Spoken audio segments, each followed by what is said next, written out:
Uma importante pesquisa de opinião identificou o tema corrupção como uma das principais preocupações do brasileiro recentemente.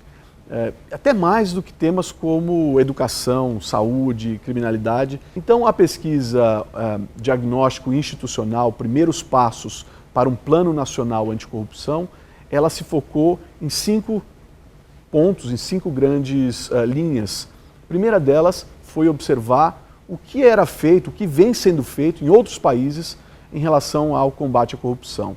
Então, o que vem sendo feito fora do Brasil? O foco dessa análise internacional foi, em particular, o Reino Unido, dado o progresso desse país nesses rankings de percepção da corrupção e a uma agenda mais recente de mudanças legislativas. E também pelo porte da economia. O Reino Unido é uma economia de porte parecido com a do Brasil, nos pareceu adequado fazer essa comparação e ela trouxe bons resultados.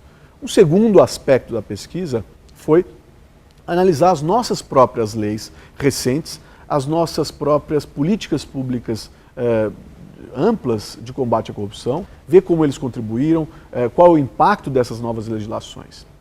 O terceiro ponto da pesquisa foi então analisar como o judiciário responde. O judiciário é essa ponta final, quando a corrupção já se deu, já foi investigada, já foi detectada e, portanto, a atuação do judiciário é fundamental para atribuir uma pena, uma responsabilidade daquele que eventualmente cometeu aquele crime ou aqueles crimes. A quarta parte dessa pesquisa foi em relação à transparência.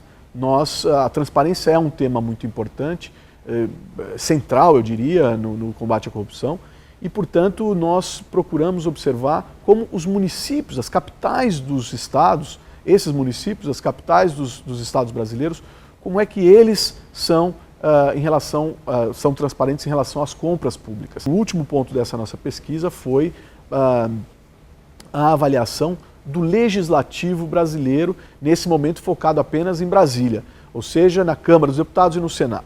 Como é que o legislativo responde a esses grandes momentos, ou responde de modo permanente? A gente quis observar nos últimos anos como é que o legislativo vem respondendo aos problemas que a gente percebe, que são latentes, mas também aquelas agendas que só o legislador tem, não só ele, mas principalmente ele, tem capacidade de identificar. Quer dizer, combate à corrupção, como a gente sabe, ele tem várias formas de se fazer. Não é só aumentando a pena, não é só criando um tipo penal, um crime novo.